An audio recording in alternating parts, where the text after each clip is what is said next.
안녕하십니까.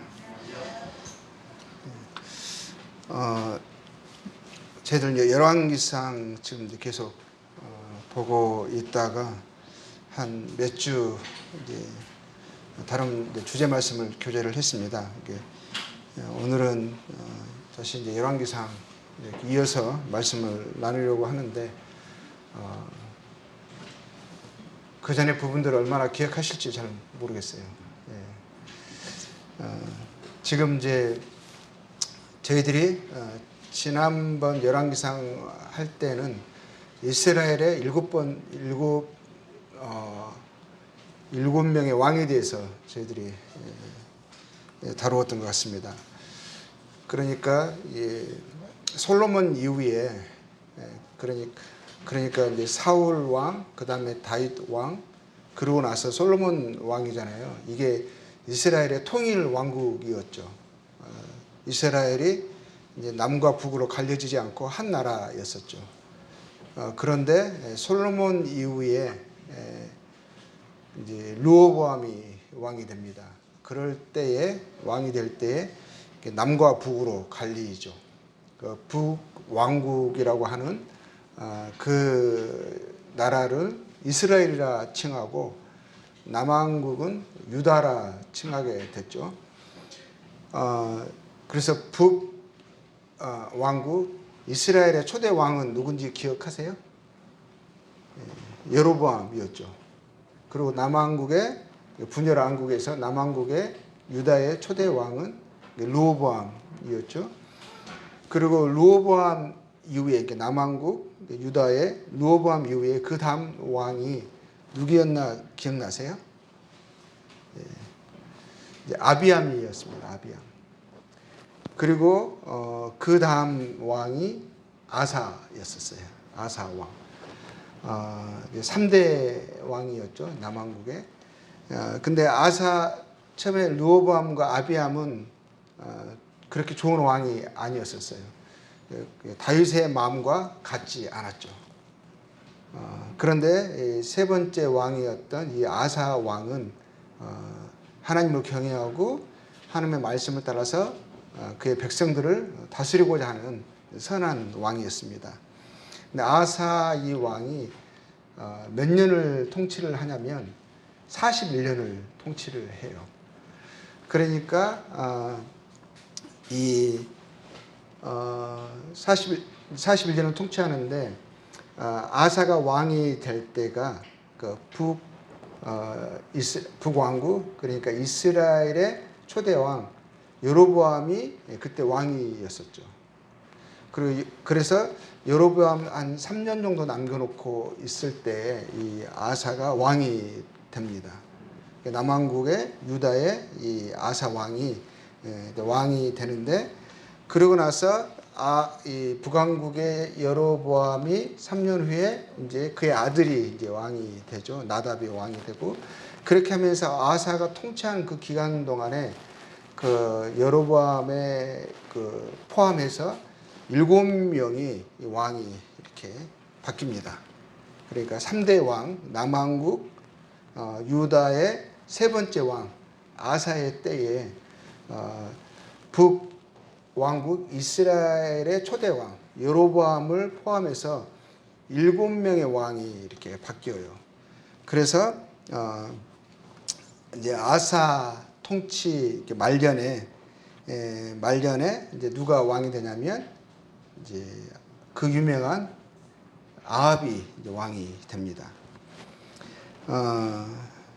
그 부분에 있어서 이제 아합이 왕이 되는데, 그런지 이 아사에 대해서는 그렇게 유다의 왕국의 세 번째 왕 아사 왕에 대해서는 하나님의 평가가 좋았어요. 그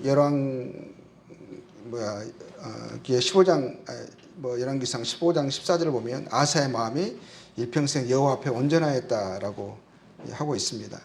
그런데 이 이스라엘 모든 왕들은 그리고 하나같이 한결같이 다 악했어요. 그러니까 초대 왕이 여로보암부터 시작해가지고 그가 아주 좋지 않는 어떤 선례, 본을 보였죠. 그 어떻게 보면은 악한 본을 보이고 토대를 쌓아서 그 다음 왕들이 다 그의 길로 따라갔습니다. 그러니까 여로보암에 대해서 하나님께서 초대왕 이스라엘의 북왕국 이스라엘의 초대왕 여로보암에 대해서 하나님이 이렇게 평가를 하셨죠. 열왕기상 14장 9절에서 나오는 것은 네 이전 사람들보다 더 악을 행하고 하면서 나를 노엽게 하고 나를 네 등 뒤에 버렸다라고 표현을 하셨어요. 그리고 이 여로보암의 배역과 악한 행실은 그로 끝나는 게 아니라 그의 자녀들과 백성에게 그대로 답습이 되었습니다. 그래서 여로보암을 본받아서 하나님을 떠나 악한 행실을 살아가는 이스라엘에게 하나님은 이제 14장 16절에 이렇게 말씀하셨죠. 여호와께서 여로보암의 죄로 말미암아 이스라엘을 버리시리니 이는 그도 범죄하고 이스라엘로 범죄하게 하였음이니라 하니라 그랬어요. 그러니까 자기의 범죄로 끝나지 않죠. 그가 그 자녀들과 주변의 백성들 그런 영향력 있는 사람이었기 때문에 왕이었기 때문에 그 모든 주변의 사람들 자녀들에게 그 나라의 백성들에게 아주 악한 본을 보였어요. 죄는 그 자신으로 끝나지 않았죠. 그래서 하나님이 그들을 이제 버리신다 이렇게 표현을 하셨거든요. 여로보암 이후에 이스라엘 왕들에 대해서 하나님이 평가하실 때 하셨던 그 말씀, 이제 방금 말씀드린 대로 그가 여호와 보시기에 악을 행하되 이제 그의 아버지 여로보암의 길로 행하며 그가 이스라엘에게 범죄하게 한 그 죄 중에 행한지라 항상 왕들에 대해서 평가하실 때 항상 이렇게 말씀하세요. 여로보암의 길로 행하며 그러거든요. 이스라엘에게 범죄하게 한 그 죄 중에 행했다라고 표현을 하시거든요. 그리고 근데 이상하게 어쩜 하나같이 이스라엘의 왕들이 마지막까지 19명의 왕이 이제 이스라엘을 통치를 하거든요. 근데 어쩜 하나같이요. 이스라엘 왕들은 다 이래했어요. 그리고 이러한 하나님의 평가를 받고 하나님에 의해서 정죄당하고 책망받고 또 판결받고 재앙과 심판을 그들이 받았죠.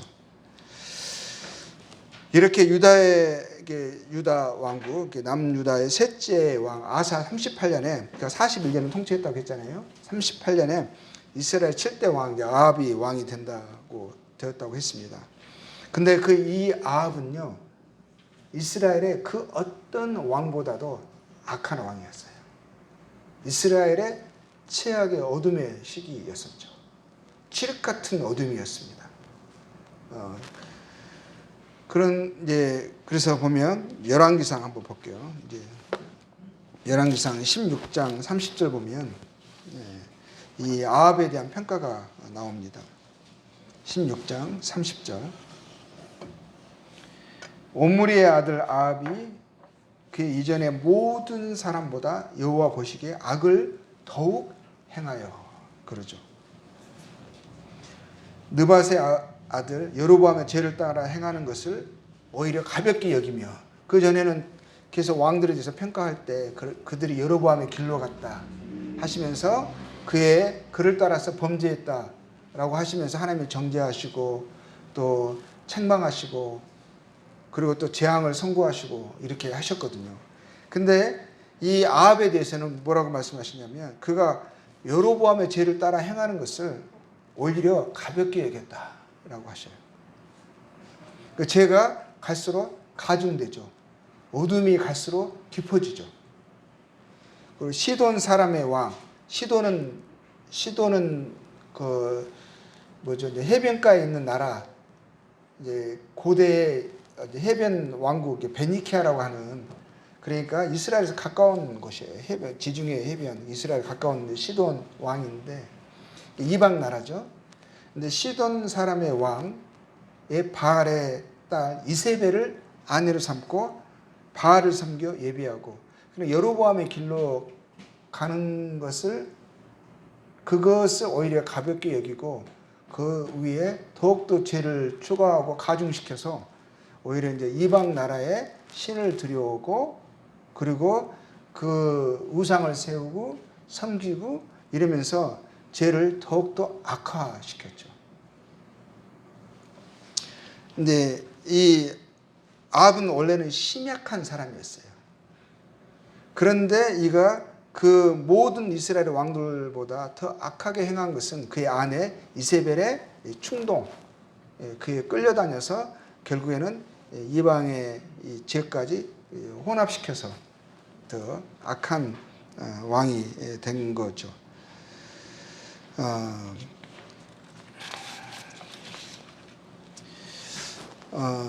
이제 33절 보면 그 이제 아합에 대해서 이야기할 때 그가 뭐 시돈 사람의 우상들을 들여와서 이스라엘에게 그 죄에 빠지게 한 것을 이제 이야기하고 있습니다. 바알상을 들여왔고요. 그리고 아세라상을 들여왔습니다. 33절에 보면 또 아세라상을 만들었으니 그는 그 이전에 이스라엘의 모든 왕보다 심히 이스라엘 하나님 여호와를 노하시게 하였더라라고 되어 있어요. 근데 그 어둠의 시기죠.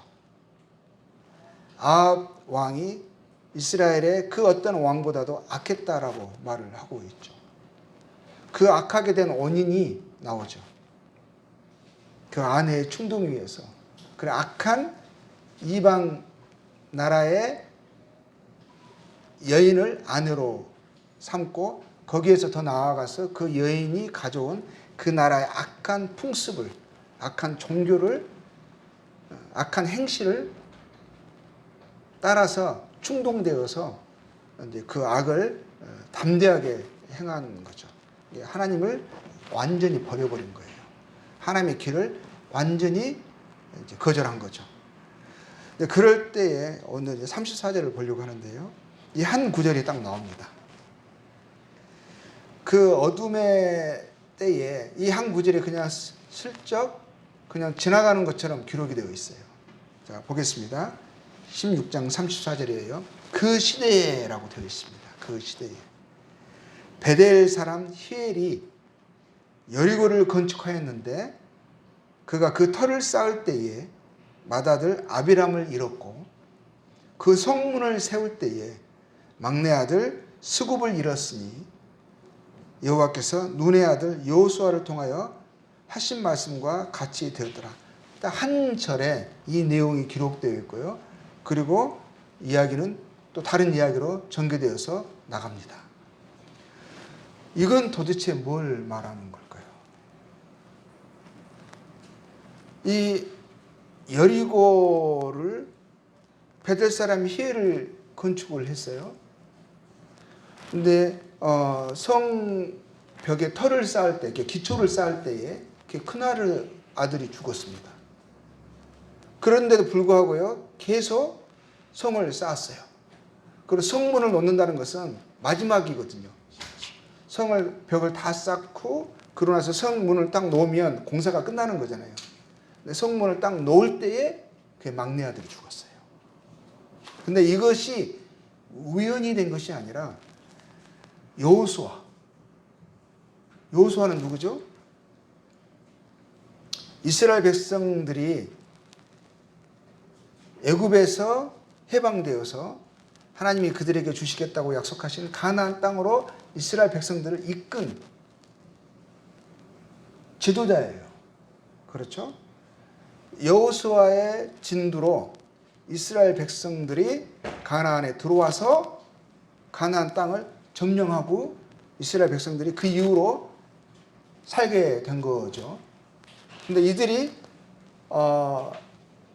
가나안에 들어오면서 건넜던 강이 있어요. 제일 먼저는 이제 출애굽할 때는 애굽을 벗어날 때는 무슨 강을 건넜죠? 바다였죠. 홍해를 건넜죠. 그러고 나서 광야에서 40년을 보내고 그리고 드디어 하나님께서 약속하신 그 약속의 땅 가나안에 들어올 때 건넌 강이 있어요. 그 강이 뭐죠? 기억나세요? 요단강이었죠. 요단강을 건너고 제일 먼저 점령한 그 성이 뭐냐? 성읍이 뭐냐? 여리고예요. 근데 여리고 이 성은요, 이들이 싸워서 쟁취한 게 아니에요. 함락시킨 게 아니에요. 다 아시죠? 어떻게 했었죠? 이스라엘 백성들이 6일 동안 그 성을 돌았습니다. 그렇죠? 무장한 군인들, 그리고 여호와의 언약궤가 언약궤 앞뒤로 군인들이 그 여리고 성을 6일 동안 하루에 한 번씩 돌고 7일째 되는 날 몇 번 돌았죠? 7번 돌고 7번째 돌고 나서 돌 때 뭘 했죠? 나팔을 불고 함성을 막 소리를 질렀죠. 그럴 때 어떻게 됐어요? 성이 무너진 거거든요. 성이 무너질 때 무너진 그 성터 여리고 성에 대해서 여호수아가 했던 말이 있어요. 물론 여기 34절에 여호수아의 말씀과 같이 되었더라 했는데 그 여호수아가 했던 말을 한번 보죠. 이게요, 이때부터 600년 전이에요. 약 600년 전 이스라엘 백성들이 가나안 땅에 들어올 때 여기서 한 구절 딱 기록이 되어 있죠. 여호수아도요 딱 한마디 했어요. 여리고 성에 대해서. 여리고 성이 무너진 거잖아요. 폐허가 됐어요.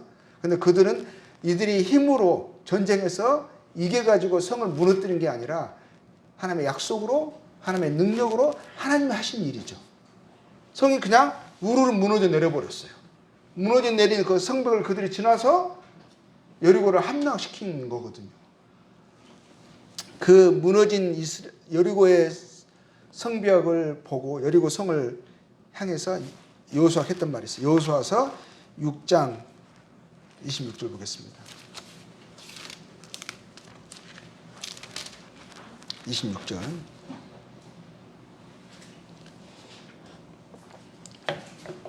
여호수아가 그때 맹세하게 하여 이르되. 자, 여호수아서 6장 26절. 누구든지 일어나서 이 여리고 성을 건축하는 자는 여호와 앞에서 저주를 받을 것이라. 그 기초를 쌓을 때에 그의 맏아들을 잃을 것이요 그 문을 세울 때에 그 막내 아들을 잃으리라 하였더라. 한 구절 딱 기록되어 있죠. 뭐라고 했죠? 하나님의 이름으로 맹세하게 하여 맹세하게 했다고 되어 있습니다. 이거는 하나님이 여호수아를 통해서 이스라엘 백성들로 하여금 맹세하게 한 것이고요. 이 여리고 성은 다른 성들과 달리 이 폐허가 된 그 상태로 성읍이 건축되지 않고 성벽이 그 상태로 그대로 남아 있어야만 하는 거였었어요. 이 성을 다시 세우지 말라. 이 폐허대로 그대로 있어야 한다. 만약에 이것을 다시 성을 회복하려고 하고 성벽을 쌓고 문을 세우면 이 증거가 사라지면 하나님의 저주가 임할 거라고 분명하게 말씀하셨어요. 그 저주가 성을 쌓는 자의 성터를 쌓을 때 큰아들을 잃을 것이고 나중에 성문을 쌓을 때에 막내 아들을 잃을 것이다. 이렇게 말씀하시면서 하나님이 저주를 내리시는 거거든요.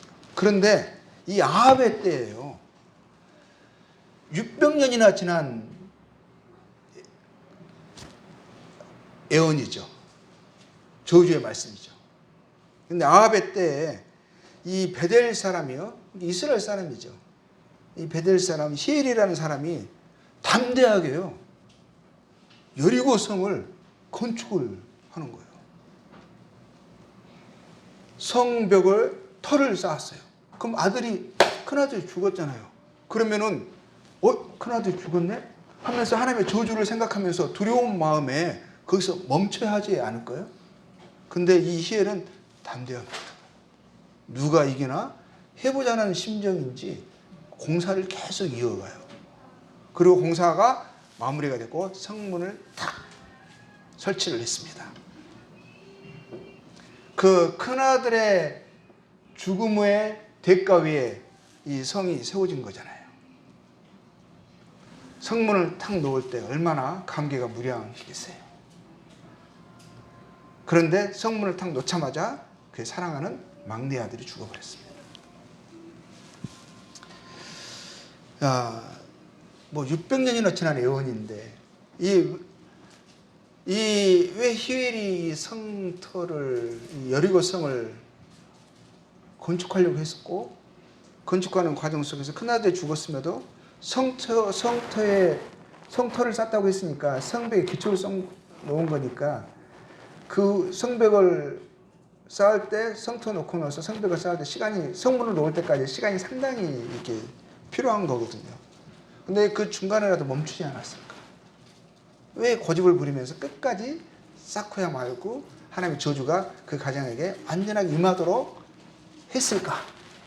왜 그랬을까? 아합의 때에 이런 것이 일어났어요. 한 구절 싹 그냥 기록하고 넘어가 버리죠.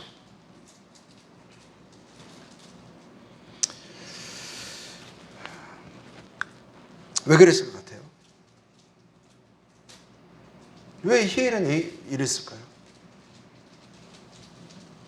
저도 잘 모르겠어요. 틀림없이요. 이 여호수아 한 하나님의 이 말씀을 잘 몰랐거나 알았다 할지라도요. 그 말이 그 말이겠어.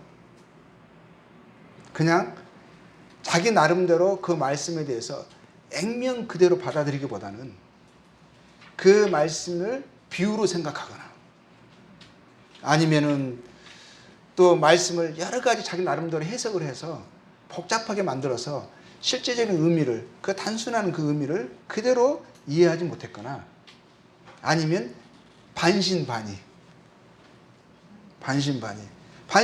믿는 게 아니거든요. 반만 믿는 거지만 반만 믿는 것은 믿는 게 아니에요. 정말 그러겠어? 그런 의미는 아닐 거야. 근데 혹시나 그렇게 하면 어떻게 하지? 하면서도 하는 거야. 반신반의는 믿는 게 아니죠. 속으로 두려움도 있고 불안함도 있는데 하는 거거든요. 그럼 뭘죠? 안 믿은 것을 드러내는 거죠. 오랜 세월이 흘렀으니까 이 말씀이 별로 실제로 여겨지지 않는 거죠. 근데 또 그 부분도 생각해 볼 수 있고요. 한 부분은 왜 하나님이 이 여리고 성은요 건축하지 않게 하셨을까? 왜 건축하게 되면 이런 저주가 임한다고 말씀하셨을까? 그 이유가 뭘까? 혹시 어떻게 생각하세요? 하나님이 이거는 증거로 남겨두신 것 같아요. 증거로. 이거는 하나님께서 여리고 성은 다른 성과 달리 처음에 지금 가나안에 들어와서 첫 번째 싸움이잖아요. 그걸 보면서 하나님께서 약속하신 것을 이루신다. 하나님이 그 땅을 가나안 땅을 주시겠다고 하셨죠. 그리고 그 싸움은 그냥 일반의 싸움과 다르죠. 성을 도는 거예요. 나팔 불면서 돌고요. 근데 하나님 그렇게 하라 하셨거든요. 그렇게 하고 7번째 7일째 되는 날 그렇게 하면 그대로 되어질 것이다 하신 거거든요. 그거는 믿음이에요. 하나님의 말씀에 대한 믿음인 거죠. 그 믿음이 결국에는 하나님께서 약속하신 것을 말씀하신 것을 근데 인간적으로는 논리적으로나 상식적으로나 참 이해하기 힘들죠. 그 말씀을 받아들이기 힘들어요. 어떻게 고함 지른다고 나팔 분다고 그 견고한 성읍이요. 여리고 성은 아주 견고했다고 되어 있거든요. 견고한 성읍이 저절로 무너지겠어요. 이거는 하나님과 하나님의 말씀을 믿지 않고는 그 성을 돈다는 것도 어렵고요. 근데 그들은 하나님께서 그걸 그렇게 하게 하셨고요. 하나님께서 그들에게 약속하신 대로 그렇게 할 때 7일째 되는 날 정말 말 그대로 무너졌거든요. 그러면서 그 표현은 하나님 남겨주시고 하는 것은 하나님께서 하나님은 누구신가? 약속하신 것을 반드시 지키시는 분이시다. 라고 하는 증거. 사람들이 이스라엘에 살면서 여리고를 보면서 표를 보면서 뭘 생각하겠어요? 하나님을 생각하시고 하나님이 약속하신 것을 반드시 이루시는 분이시다.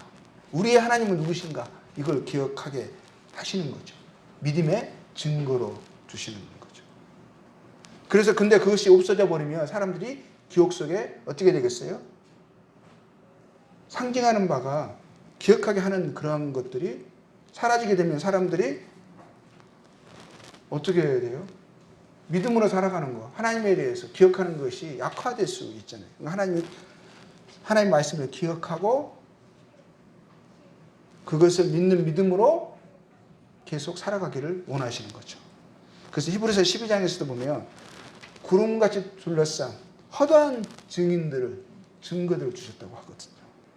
우리에게는 이 증인들이 있어요. 그것을 계속적으로 기억하게 하시고 그것을 마음에 두게 하시고 그래서 하나님이 누구신가? 하나님은 어떤 약속을 어떤 말씀을 우리에게 주셨는가? 이것을 항상 기억하고 두려워하고 그 말씀을 의지해서 살아가게 하시고자 하시는 거죠. 그렇지 않겠어요? 근데 그 증거를 없애버리는 거예요. 그래서 그렇게 하지 말라고, 그것이 무서운 것이라고 하는 거죠. 우리가 매주일마다 만찬상을 대하면서도요, 뭘 기억하는 거죠? 주의 말씀을 기억하는 거죠. 주의 죽으심을 오실 때까지 전하는 것이니라. 주님의 오심을 우리가 기억하죠. 주님이 우리를 위해서 무엇을 해 주셨는가를 우리가 계속 기억하기를 원하시고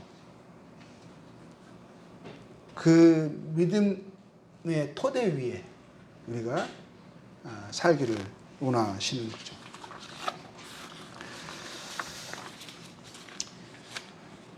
그러니까 하나님의 말씀을 잃어버리는 세대.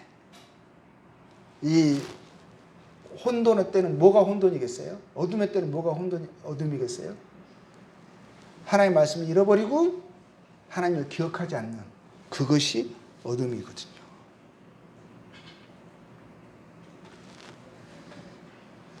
하나님과 그의 말씀을 믿지도 두려워하지 않는 세대.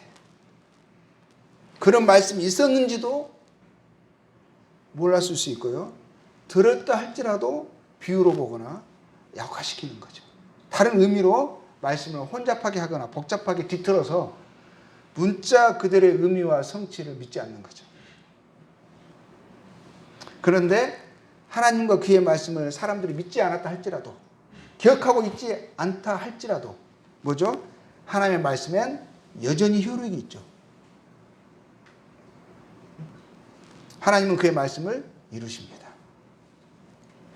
그 말씀이 아무리 오래전에 선포되고 기록되었다 할지라도 아무리 오랜 세월이 흘렀다 할지라도 그래서 그 말씀을 모든 사람이 다 잊었다 할지라도요. 하나님의 말씀은 반드시 분명히 그대로 이루어질 것입니다. 그래서 하나님의 말씀에 반해서 하지 말라 한 것을 세우고 일으키고 세우면 그에 따르는 하나님의 재앙과 저주가 그에게 이루어질 거예요. 로마서 3장 3절에서 4절에서는 이런 말씀이 있습니다. 하나님 말씀을 하셨는데 사람들이 믿지 않는 거예요. 그래서 어떤 자들이 믿지 아니하였으면 어찌하리요? 태세가 그래요. 태세가. 세대가 그렇고요. 전반적인 분위기와 환경이 그렇습니다. 높은 자나 낮은 자나 큰 자나 작은 자나 모두가 하나님과 하나님의 말씀을 경멸히 여깁니다. 가벼이 여깁니다. 잊어버렸습니다. 하나님의 말씀에 반하는 행동을 과감하게 행합니다. 그래서 하나님의 말씀을 믿지 아니하였으면 어찌하리요? 그런데 뭐라고 말씀하고 있어요? 그 믿지 아니함이 하나님의 미쁘심을 패하겠느냐? 그게 무슨 말이죠? 그 믿지 아니함이 하나님께서 하신다고 하는 하나님의 신실함, 그 말씀에 대한 분명함, 어미함들이 사라지겠느냐, 약화되겠느냐, 그런 말씀이죠. 하나님의 말씀은 여전히 하나님의 말씀인 거예요. 믿지 아니한 것은 그들의 문제고 그에 따르는 책임은 그들이 질 거예요. 근데 하나님은 그 말씀을 반드시 이루시고 실행하신다는 것이죠. 그럴 수 없느니라 하셨어요. 사람은 다 거짓되되 오직 하나님은 참되시다 할지어다. 기록된 바 주께서 주의 말씀에 의롭다함을 얻으시고 판단받으실 때에 이기려 하심이라. 하나님의 말씀은 반드시 그대로 이루어지고 승리하십니다. 사람들이 믿지 않던, 사람들이 잊어버렸던, 모두가 다 그렇다 할지라도 결국은 하나님의 말씀이 승리하십니다. 그리고 알게 될 것입니다. 하나님은 신실하신 분이시구나. 말씀하신 것을 반드시 그분의 때에 이루시는 분이시구나. 하나님의 말씀을 가볍게 여겨서 그 말씀을 몰라서 경멸히 여겨서 과감하게 하는 행동이라 할지라도 하나님은 그것을 찾아내시고 말씀대로 이러한 저주를 실행하십니다. 이는 성은 세웠고 성문도 세워서 자기 나름의 이름은 올렸어요. 그렇지만 그는 성벽과 성문보다 더 귀한 큰아들과 막내아들을 잃어버렸습니다. 그렇게 해서 세운 그 성벽과 성문이 무슨 의미가 있겠어요? 이 세상에서도요, 잃어버리고 하나님의 저주와 재앙을 받았습니다. 부끄러운 이름을 그가 영원히 갖게 된 거죠. 자, 하나님이 저희들에게도요, 분명한 말씀을 하셨습니다. 증거를 주셨어요. 분명한 믿을 만한 증거. 가장 믿을 만한 증거가 주님도 살아생전에 말씀하셨던 요나의 표적이죠. 주님이 부활을 저희에게 밝히 보여주셨고 그 증거가 너무너무 분명합니다. 우리가 만천상을 대하면서도 주님의 죽으심과 다시 살아나심과 다시 오심을 저희들이 기억합니다. 지금은 1000년이 2번이나 지났어요. 그 이후로. 오랜 시간이 흘렀습니다. 그래서 그것이 이루어지지 않을 것 같기도 하는 그런 세대에 우리가 살고 있습니다. 타성에 젖었고 모두가 다 이 세상이 영원할 것 같은 그런 익숙한 세대에 우리는 살아가고 있습니다. 그런데 하나님의 말씀은 그러면은 이루어지지 않는 건가요? 하나님의 신실하심은 어떻게 된 것이죠? 베드로후서 보겠습니다. 베드로후서 3장 보면 3장 3절에서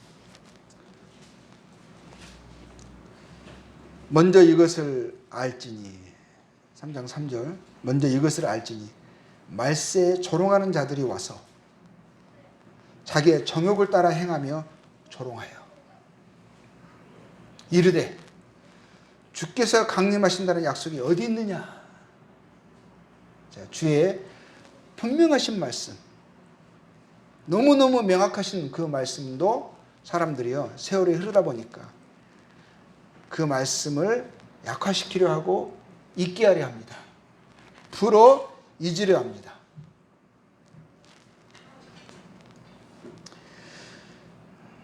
약속이 어디 있느냐. 조상들이 장후로부터 만물이 처음 창조될 때와 같이 그냥 있다 하니 세상은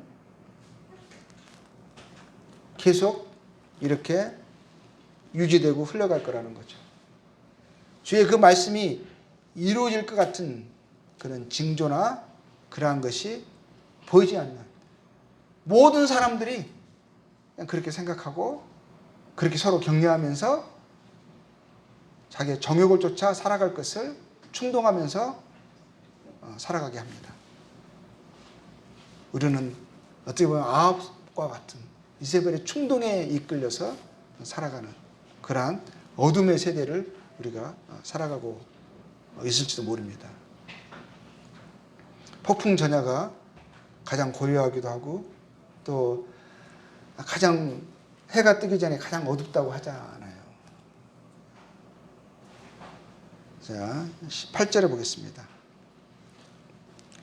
사랑하는 자들아, 주께는 하루가 1000년 같고 천년이 하루 같다는 이 한 가지를 잊지 말라. 우리는 이것이 길게 여겨지고 계속 그렇게 되어질 것 같습니다. 근데 주님은 뭐죠? 천년이 하루 같고 라고 말씀하십니다. 주님은 말씀하신 것을 잊어버리는 법이 없어요. 말씀하신 것을 반드시 이루실 것입니다. 9절 보겠습니다.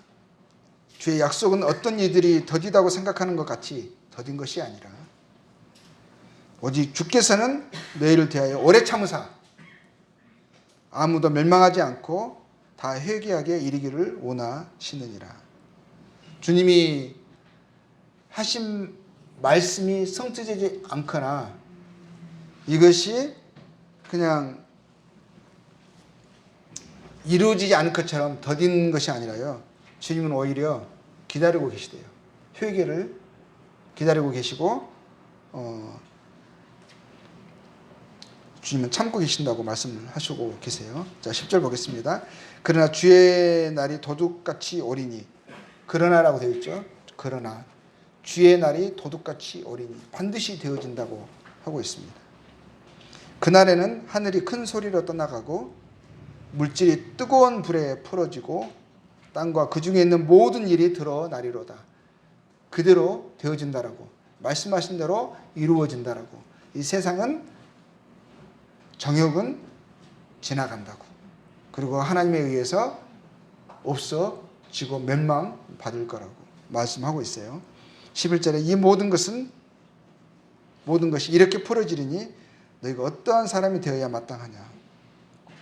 그래서 우리가 이것을 기억하고 마음에 품고 그 토대 위에서 살아야 하는 거죠.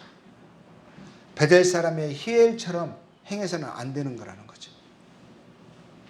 그래서 오히려 그 말씀을 기억하고 두려워하고 하지 말라 하는 것을 경계하고 우리가 하나님 하라 하신 그러한 사람의 모양으로 그 행실로 우리가 살아가야 된다고 말씀하고 있습니다.